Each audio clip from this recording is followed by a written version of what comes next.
मध्य प्रदेश में आज का दिन काफी अहम है। प्रदेश के 8 शहरों में अब आप ट्रेन से ही नहीं बल्कि प्लेन से भी जा सकेंगे, जिससे आपका काफी समय भी बचेगा। क्या है पूरी खबर, इसके लिए ये रिपोर्ट देखिए। देश के दिल मध्य प्रदेश में टूरिज्म स्पॉट पर पहुंचना अब बेहद आसान होगा। मध्य प्रदेश सरकार ने खास तौर पर धार्मिक पर्यटन को जोड़ने के लिए सस्ती दरों पर एयर सर्विस शुरू कर दी है। पीएम श्री पर्यटन वायु सेवा के तहत ये उड़ानें 8 शहरों भोपाल, इंदौर, जबलपुर, रीवा, उज्जैन, ग्वालियर, सिंगरौली और खजुराहो को बाय एयर जोड़ेंगी। ये एयरक्राफ्ट 6 सीटर विमान है। प्रदेश के मुखिया डॉक्टर मोहन यादव ने भोपाल एयरपोर्ट पर पीएम श्री पर्यटन वायु सेवा के विमान को फ्लैग ऑफ किया। पहली फ्लाइट भोपाल, जबलपुर, रीवा, सिंगरौली के लिए थी।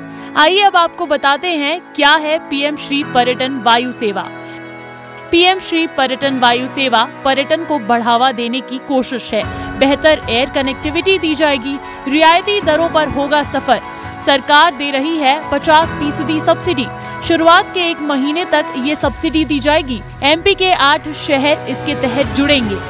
शुभारंभ कार्यक्रम में मुख्यमंत्री डॉक्टर मोहन यादव, बीजेपी प्रदेश अध्यक्ष वीडी शर्मा, कृष्णा गौर के साथ ही धार्मिक न्यास मंत्री धर्मेंद्र सिंह लोधी और महापौर मालती राय मौजूद रही।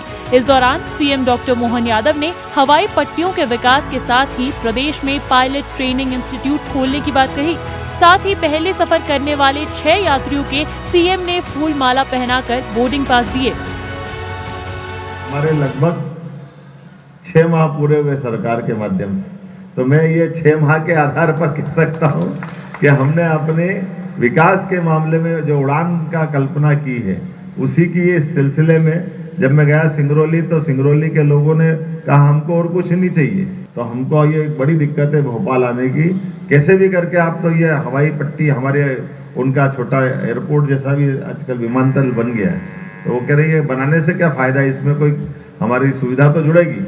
हमने कहा बिल्कुल जोड़ेंगे, और इसीलिए मैंने वादा किया था कि अगले महीने अर्थात इसी महीने में जैसे आचार संहिता हटेगी, हम तुरंत सिंगरौली की कनेक्टिविटी देंगे, रीवा की कनेक्टिविटी देंगे। 55 जिलों में से 30 हमारी हवाई पट्टियां हैं, जिसका हम तुरंत विकास करेंगे ना संदीप जी, जल्दी एक भी छूटेगी नहीं है, और आगे भी बढ़ाएंगे, हर जिले में कोशिश करेंगे। वायु सेवा की बुकिंग के लिए इंदौर, भोपाल और जबलपुर एयरपोर्ट पर बुकिंग काउंटर स्थापित किए गए हैं। फिलहाल प्रदेश के 8 शहरों को हवाई सेवा के माध्यम से जोड़ा गया है। वो 8 शहर जिनको हवाई सेवा से जोड़ा गया है, उनमें भोपाल, इंदौर, जबलपुर, रीवा, उज्जैन, ग्वालियर, सिंगरौली, खजुराहो का नाम शामिल है। आने वाले दिनों में इसका विस्तार कुछ और शहरों तक किया जाएगा। अभी फिलहाल उड़ानों का शेड्यूल कुछ इस तरह से है। ऐसा रहेगा 7 दिनों का शेड्यूल। सोमवार को 12 उड़ानें रहेंगी, भोपाल, इंदौर, जबलपुर और रीवा की फ्लाइट्स। तो वहीं मंगलवार को भी 12 उड़ानें रहेंगी। उज्जैन, ग्वालियर के लिए भी रहेंगी फ्लाइट्स। तो वहीं बुधवार को 9 उड़ानें रहेंगी, भोपाल, इंदौर, जबलपुर के लिए रहेंगी फ्लाइट्स। गुरुवार को 12 उड़ानें, रीवा, सिंगरौली के लिए फ्लाइट्स। तो वहीं शुक्रवार को 6 उड़ानें, भोपाल, जबलपुर और खजुराहो के लिए फ्लाइट्स। और शनिवार की बात करें तो शनिवार को 2 उड़ानें रहेंगी, भोपाल, ग्वालियर के लिए फ्लाइट्स। तो वहीं रविवार को 6 उड़ानें रहने वाली हैं, भोपाल, इंदौर, उज्जैन के लिए फ्लाइट्स रहेंगी। यकीनन देश दुनिया को मध्य प्रदेश दिखाने की सरकार की ये पहल काबिले तारीफ है, लेकिन एयर कनेक्टिविटी को बेहतर करने के इरादे से शुरू की गई पीएम श्री पर्यटन वायु सेवा कितनी सफल होती है, ये तो आने वाला समय ही बताएगा। ब्यूरो रिपोर्ट, विस्तार न्यूज। नेट रिजल्ट के बाद से दाखिल की गई याचिकाओं पर सुप्रीम कोर्ट ने सुनवाई करते हुए कहा कि ग्रेस मार्क्स पाने वाले 1563 छात्रों को फिर से परीक्षा देनी होगी, तो हम काउंसलिंग पर रोक नहीं लगाएंगे, सुप्रीम कोर्ट का कहना है। इसके लिए सुप्रीम कोर्ट ने नोटिस जारी करके 2 हफ्ते में जवाब भी मांग लिया है। तो अब अगली सुनवाई होगी 8 जुलाई को। जस्टिस विक्रम नाथ और जस्टिस संदीप मेहता की बेंच नेट यूजी के मामले में सुनवाई कर रही है। एनटीए की तरफ से कहा गया है कि छात्रों का डर दूर करने के लिए यह निर्णय बेहद जरूरी है। तो नेट यूजी 2024 की परीक्षा में जिन उम्मीदवारों को ग्रेस मार्क्स मिले हैं, उन्हें फिर से परीक्षा देनी होगी और इस परीक्षा का रिजल्ट 23 जून को जारी किया जाएगा। तो इसके बाद से ही काउंसलिंग की प्रक्रिया भी शुरू की जाएगी और याचिकाकर्ताओं ने काउंसलिंग पर रोक लगाने की भी मांग की है। तो संक्षेप में कहा जाए तो कोर्ट 3 याचिकाओं पर विचार कर रहा है, जिसमें अनियमितताओं और नेशनल टेस्टिंग एजेंसी द्वारा 1500 से अधिक उम्मीदवारों को लॉस फॉर टाइम के आधार पर परीक्षा में ग्रेस मार्किंग देने के संबंध में संदेह जताने के लिए नीट यूजी 2024 के रिजल्टों को चुनौती दी जाएगी। तो इस पर केंद्रीय शिक्षा मंत्री धर्मेंद्र प्रधान का क्या कुछ कहना है, सुनिए। नीट, जेई और सीयूईटी इतने बड़े देश में जब 13 लैंग्वेज में एग्जामिनेशन होगा, विश्व के कई देशों में एग्जामिनेशन सेंटर होगी, लेकिन मैं विद्यार्थियों को मुख्यतः और अभिभावकों को आश्वस्त करना चाहूंगा, भारत सरकार और उसकी इंस्ट्रूमेंट एनटीए कमिटेड है बच्चों को ट्रांसपेरेंट तरीका से अपनी संतुष्टि से न्याय देने के लिए। इस बार 24 लाख बच्चे सक्सेसफुली एग्जामिनेशन भी दिए हैं। जो कोर्ट कहेगा उसको हम इम्प्लीमेंट करेंगे। एनटीए ने ये बोला है और माननीय सुप्रीम कोर्ट ने भी एग्री किया है कि जिन बच्चों को ग्रेस नंबर मिले थे 1563, उन बच्चों का या तो री एग्ज़ाम हो जाए, जो कि इन्होंने डेट दे दी है कि अप्रॉक्सीमेटली 23 जून को, या तो वो बच्चे अपने बिना ग्रेस के जो नंबर हैं उस पर हैप्पी हो जाए, यानी उनका ग्रेस नंबर काट दिया जाएगा। ठीक है, अब री एग्ज़ाम हो उन बच्चों का जो देना चाहते हैं 1563 में से, और जो नहीं चाहते हैं उनका ओरिजिनल स्कोर रहेगा, फिर रैंक पूरी शफल हो, उसके बेसिस पे काउंसलिंग हो। पर इसमें मेरे कुछ पॉइंट्स हैं। तो चलिए अब ग्राफिक्स के माध्यम से आपको समझा देते हैं कि आखिर ये नीट विवाद क्या है और ये पूरा मामला क्यों भड़का है। तो देखिए, नीट यूजी 2024 परीक्षा 5 मई को 571, इसमें से 14 विदेशी शहर में थी। तो आपको बता दें कि ये पूरा विवाद क्या है। तो इसमें सबसे पहले परीक्षा में 24 लाख से ज्यादा उम्मीदवार शामिल हुए थे। तो सबसे पहले ये ध्यान में रखिए कि 24 लाख से ज्यादा उम्मीदवार इस परीक्षा में बैठे। एनटीए ने 4 जून को रिजल्ट और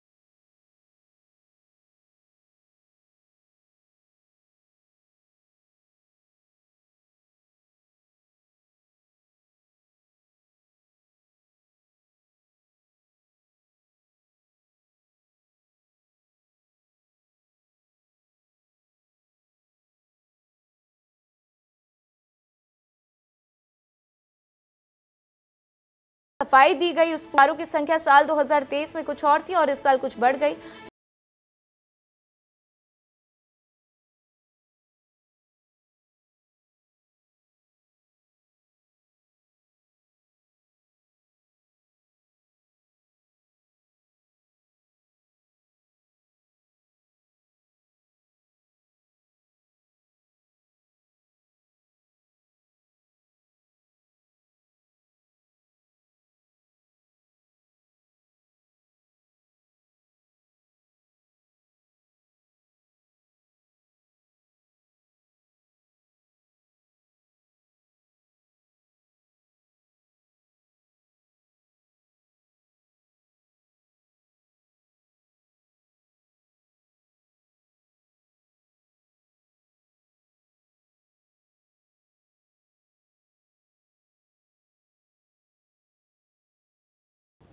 मध्य प्रदेश में नर्सिंग कॉलेज फर्जीवाड़े को लेकर रोजाना नए खुलासे हो रहे हैं।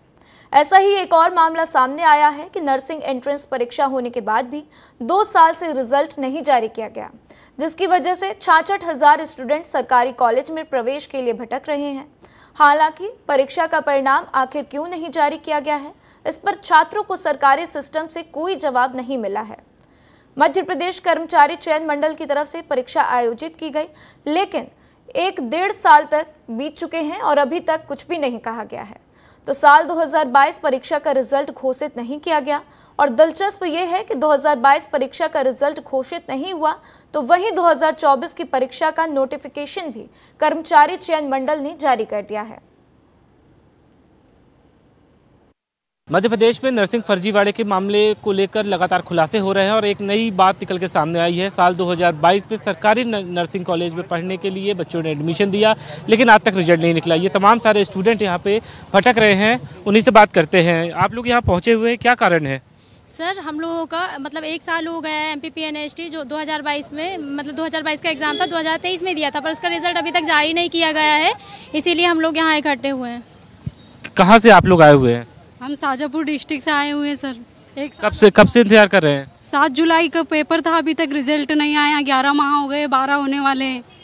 प्रोफेशनल एग्जामिनेशन बोर्ड या तो कर्मचारी चयन मंडल के जरिए एग्जाम लिया गया था, उनकी तरफ से आप लोग ने बात की, क्या कुछ कहा गया?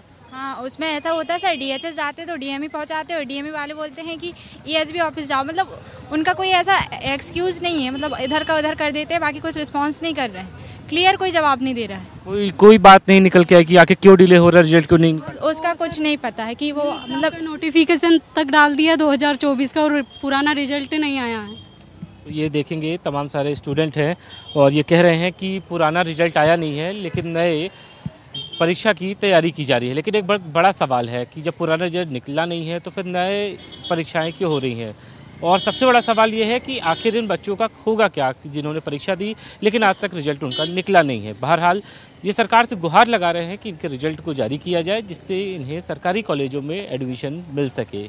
कैमरामैन राकेश के साथ विवेक पांडे, विस्तार न्यूज़, भोपाल। जम्मू कश्मीर में हुए आतंकी हमले में छिंदवाड़ा के जवान कबीरदास उइके शहीद हो गए। 35 साल के कबीरदास छिंदवाड़ा के बिछुआ तहसील के पुलपुल डोह के रहने वाले थे, जिनका पार्थिव शरीर विशेष विमान से नागपुर पहुंचा, जहां सड़क मार्ग से पुलपुल डोह लाया जाएगा और जिसके बाद से शहीद जवान का राजकीय सम्मान के साथ अंतिम संस्कार भी किया जाएगा। तो वहीं PHE मंत्री संपतिया उइके भी शहीद को श्रद्धांजलि देने के लिए पहुंचेंगे। जम्मू कश्मीर के कठुआ जिले में आतंकी हमले में शहीद हुए छिंदवाड़ा के जवान कबीरदास का पार्थिव शरीर बस कुछ ही क्षणों में छिंदवाड़ा पहुंचने वाला है। यहाँ प्रशासन की पूरी तैयारी पूरी कर ली गई है। हमारे साथ यहाँ पे जो अधिकारी हैं SDM प्रभात मिश्रा वो मौजूद है, उनसे हम जानते हैं कि क्या कुछ तैयारी रह गई और क्या कितनी देर में उसमें पार्थिव शरीर पहुँचने वाला है। सर, कितनी देर में पार्थिव शरीर? लगभग आधे घंटे में पार्थिव शरीर पहुँच जाएगा। हमारी तैयारियाँ पूरी हो चुकी हैं। माननीय मंत्री महोदय भी, संपतिया उइके हैं कैबिनेट मंत्री महोदया, वो लगभग 10:30 बजे तक यहाँ जाएंगे, फिर उनके अंतिम संस्कार में शामिल होंगे कार्यक्रम। जो प्रदेश की मंत्री है संपतिया उइके, वो यहाँ पर पहुँचेगी। उनके समक्ष ही राजकीय सम्मान के साथ कबीर का अंतिम संस्कार किया जाएगा। आप देख सकते हैं कि मेरे पीछे उनके जो पूरे घर पे जो लोग, जो मोहल्ले के लोग हैं और जो उनके परिजन यहाँ पर आ चुके हैं, पहुँच चुके। पुलिस प्रशासन भी मौके पर मौजूद है। विस्तार न्यूज़ से मुकेश तिवारी, छिंदवाड़ा। तो अगली खबर वर्ग 1 के शिक्षकों की। वर्ग 1 चयन परीक्षा 2023 में पद वृद्धि की मांग की जा रही है। प्रदेश के अलग अलग जिलों से पहुंचे चयनित शिक्षकों का बीजेपी प्रदेश कार्यालय के सामने धरना प्रदर्शन चल रहा है। वर्ग 1 चयन परीक्षा 2023 में 20,000 पद बढ़ाने की मांग की जा रही है। तो चयनित शिक्षक बोले पद खाली फिर भी नहीं बढ़ाए जा रहे हैं पद। तो चयनित शिक्षकों का आरोप है कि लोक शिक्षण संचालनालय में भगाया जाता है और इसीलिए बीजेपी कार्यालय के सामने ये प्रदर्शन किया जा रहा है। तो बीजेपी की सरकार हमारी मांगे पूरी कर रही है और मांगे पूरी नहीं होने तक अनिश्चित काल तक हम धरना करते रहेंगे। तो आइए इस खबर पर ज्यादा जानकारी के लिए मेरे सहयोगी विवेक पांडे मेरे साथ जुड़ चुके हैं। विवेक, काफी दिनों से देखा जा रहा है कि प्रदर्शन चल रहा है, इसके पहले भी ये प्रदर्शन हुआ और अब ये प्रदर्शन खत्म हो रहा है, लेकिन इनकी मांगे जो हैं वो खत्म नहीं हो रही हैं। क्या कुछ अपडेट, क्या कुछ जानकारी इसके ऊपर?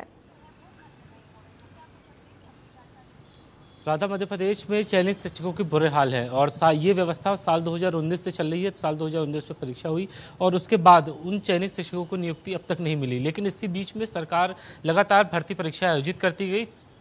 जब सबसे महत्वपूर्ण बात है कि जब शिक्षकों की कमी मध्य प्रदेश में है, तो ऐसे में चयनित शिक्षकों को आखिर नियुक्ति क्यों नहीं दी जा रही है? वो लगातार लोक शिक्षण संचालनालय भटकते हैं, सरकार के दरवाजे तक पहुंचते हैं और उनकी शिकायत का निराकरण जब नहीं होता है तो बीजेपी दफ्तर का घेराव कर देते हैं। और ठीक यही मसला आज सुबह भी देखने के लिए मिला कि तमाम सारे मध्य प्रदेश के चयनित शिक्षक, करीब 40,000 से अधिक चयनित शिक्षक हैं जो अपनी नियुक्ति का इंतजार कर रहे हैं। लेकिन बड़ी बात है कि सिर्फ 4,000 पदों पर भर्ती निकाली गई है और चयनित किए गए हैं 40,000। तो ऐसे में उनकी मांग है कि वर्ग 1 की जो जो संख्या है पदों की वो बढ़ाई जाए, जिससे चयनित शिक्षकों को लाभ मिल सके। मध्य प्रदेश में इस वक्त 80,000 से अधिक शिक्षकों के पद खाली है, लेकिन फिर भी चयनित शिक्षकों को नियुक्ति नहीं मिल रही है। और इसी मामले को लेकर आज बीजेपी दफ्तर पहुंचे और बीजेपी दफ्तर का घेराव करने की कोशिश की, लेकिन पुलिस वहां मौजूद थी, पुलिस ने उन्हें रोक लिया। लेकिन जो चयनित शिक्षक है वो ये कह रहे हैं कि साल 2023 से अब तक उनको नियुक्ति नहीं मिली है। जब तक नियुक्ति नहीं दी जाती है वो लगातार बीजेपी दफ्तर का घेराव करते रहेंगे और तमाम सारे चयनित शिक्षक अनिश्चित हड़ताल भी कर सकते हैं। राधा, बिल्कुल विवेक, तो शिक्षकों की मांग भी लाजमी है और कब तक ये मांग इनकी चलती रहेगी, क्योंकि जब तक ये इनकी मांग पूरी नहीं हो जाती है तब तक ये ऐसे ही आगे भी इसी तरीके के प्रदर्शन भी हमें देखने को मिल सकते हैं।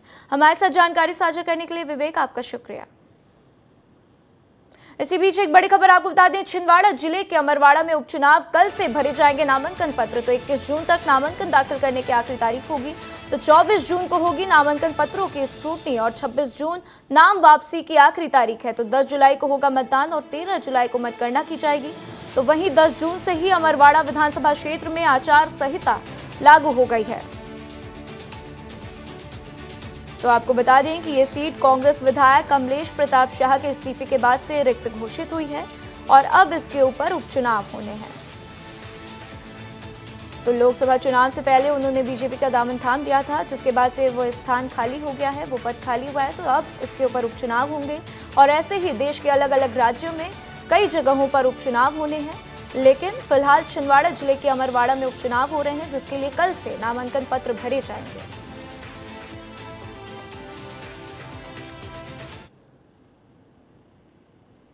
तो उत्तराखंड के बाद देश में ऐसा दूसरी बार हो रहा है कि चिपको आंदोलन किया जा रहा है। राजधानी भोपाल में पेड़ों को बचाने की मुहिम चिपको आंदोलन के जरिए शुरू हो गई है। स्थानीय लोग पेड़ों को बचाने के लिए सरकार से गुहार लगा रहे हैं। यहां तक कि लोगों का कहना है कि पेड़ों को काटने नहीं दिया जाएगा, भले ही वो खुद कट जाएं। तो वहीं कांग्रेस नेता अमित शर्मा का कहना है कि अगर सरकार पेड़ों को काटती है तो एनजीटी और कोर्ट का दरवाजा भी खटखटाया जाएगा। आज यहाँ के रहवासियों ने, हम लोगों ने चिपको आंदोलन की शुरुआत की है। मुख्यमंत्री जी और नगरीय प्रशासन मंत्री वल्लभ भवन में बैठ के चुपचाप तुलसी नगर और शिवाजी नगर का ड्राफ्ट तैयार कर रहे हैं। क्या चुपचाप वल्लभ भवन में हो रहा है? चंद अधिकारियों के साथ बैठ के। यहाँ 58 से 60 हजार पेड़ हैं। विधायकों और सांसदों के आशियाने बनाने की कोशिश करी जा रही है, मीडिया के माध्यम से पता करा। लेकिन मैं मुख्यमंत्री जी और कैलाश विजयवर्गीय जी से आग्रह करना चाहता हूँ, इस बात पर पुनः विचार करें, नहीं तो ये भोपाल का नौजवान, पर्यावरणविद, महिला, शिक्षक और भोपाल को पसंद करने वाले, भोपाल में पैदा होने वाले लोग इस हरियाली को मिटने नहीं देंगे। तो अगली खबर ग्वालियर से, जहां निजी स्कूलों में मनमानी फीस वसूली का मामला सामने आया है। मनमानी कर रहे स्कूलों पर कलेक्टर रुचिका सिंह ने बड़ी कार्रवाई की है। उन्होंने फीस न लौटाने वाले 3 स्कूलों पर 2 लाख रुपए का जुर्माना भी लगाया है। तो जिन स्कूलों पर कार्रवाई हुई उनके नाम Saint Joseph, Carmel convent, Ramshree school है। तो तीनों स्कूलों ने 10% से अधिक फीस बढ़ा दी थी।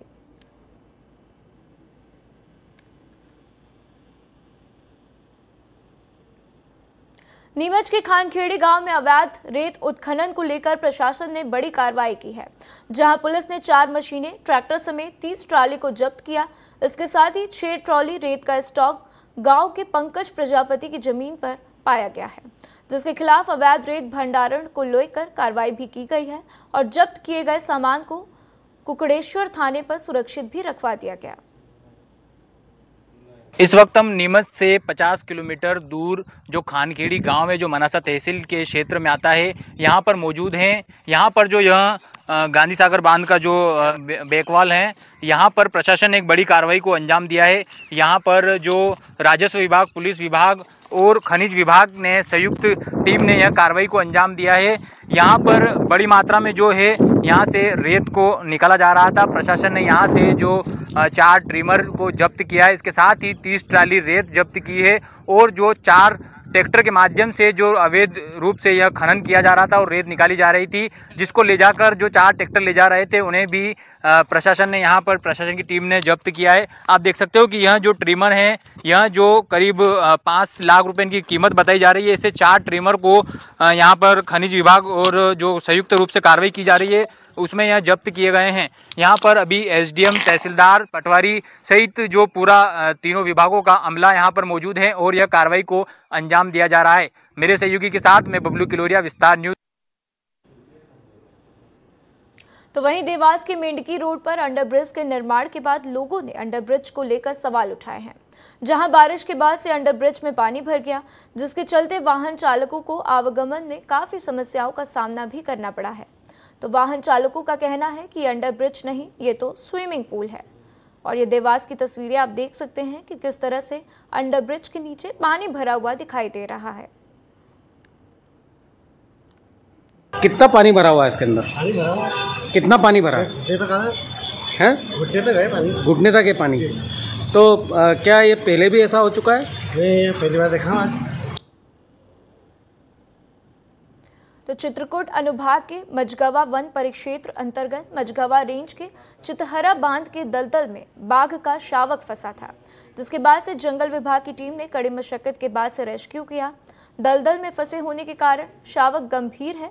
बता दें कि करीब 6 महीने का नर शावक है। मौके पर वन परिक्षेत्र अधिकारी सहित अन्य आला अधिकारी भी पहुंच गए।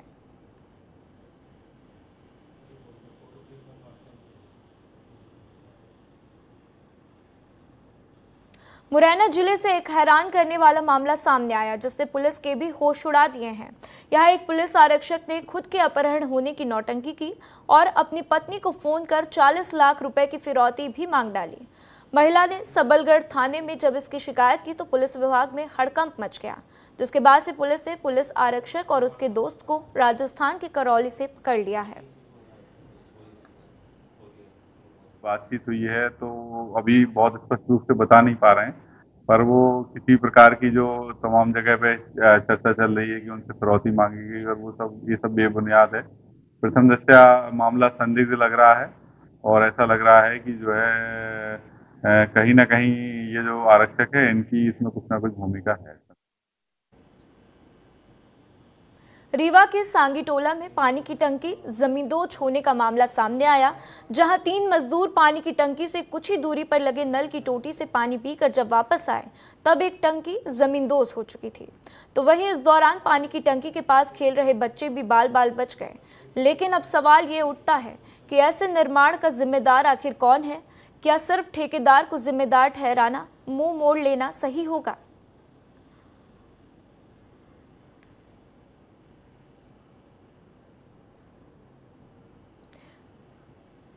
इसी बीच छिंदवाड़ा से एक बड़ी खबर आपको बता दें। छिंदवाड़ा आएंगे मुख्यमंत्री मोहन यादव। भाजपा की ऐतिहासिक जीत पर जनता का आभार जताने के लिए मुख्यमंत्री मोहन यादव छिंदवाड़ा का दौरा करेंगे और सत्कार तिराहे से प्रारंभ होगी जन आभार रैली। तो दशहरा मैदान में होगी विशाल आम सभा। तो वहीं मुख्यमंत्री डॉक्टर मोहन यादव छिंदवाड़ा आगमन की तैयारियों को लेकर विशेष बैठकें भी कर रहे हैं। तो वहीं ये बड़ी खबर आपको बता रहे हैं कि छिंदवाड़ा आएंगे मुख्यमंत्री मोहन यादव, छिंदवाड़ा का दौरा करेंगे और भाजपा की ऐतिहासिक जीत पर जनता का आभार व्यक्त करेंगे।